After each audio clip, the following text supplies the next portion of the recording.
Well, greetings, Grace Church, from us all in Zambia. Count it all joy, my brothers, when you meet trials of various kinds. This is a verse that's maybe not the most popular, but one that's been on my mind a lot recently in respect of this pandemic that we're all facing.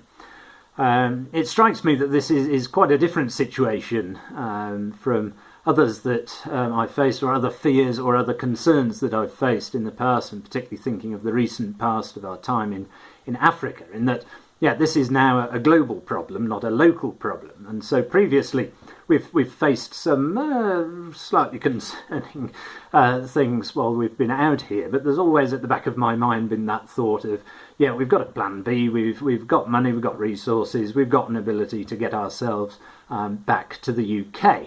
But now, really that plan B has been removed with the UK at the moment. I think you're all rather worse off than we are here at the moment, so I'm not sure I'd be out of the frying pan into the fire to an extent, but with various countries locking down, borders closing, even if you have got the money and other resources, you still may not be able to get yourselves out of the situation. I've just had a concern about my own heart as what is my immediate initial response to this situation of being faced with potentially being stuck here and this deadly virus spreading around.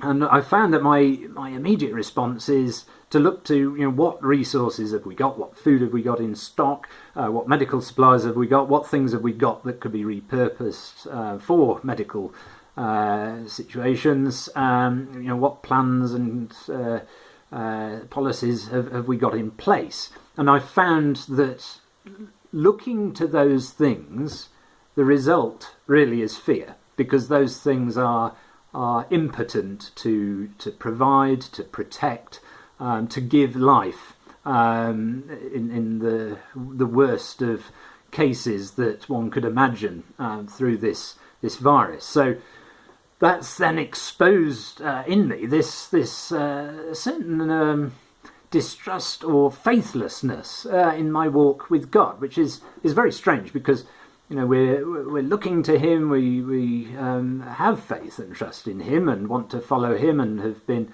very confident that He's brought us here to Makushi. And yet, when faced with this situation, I'm identifying within my heart that, I'm not really trusting Him as my initial first responder, my true provider. I've been looking to temporal material things, and that has led to fear.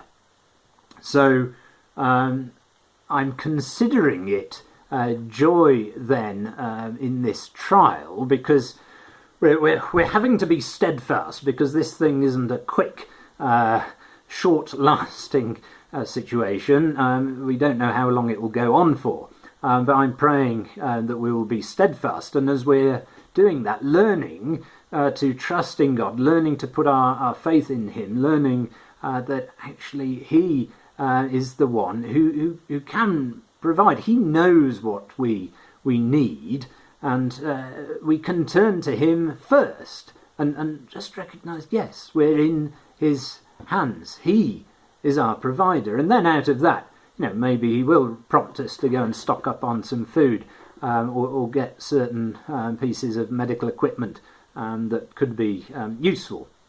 Just to encourage you all, that I think probably for the first time that I've realised that we can count it joy in these situations, because if it helps us shift our weight of trust from impotent material things into the trusting arms of God, who will provide for us, and if we just keep doing that, and as it goes on to say in James, you know that the testing of your faith produces steadfastness, and let steadfastness have its full effect, that you may be perfect and complete, lacking in nothing. Not that we then have everything, but that then our faith and trust is fully in the one who does have everything and can provide whatever we need to serve him in the place and situation that we have been guided to by him.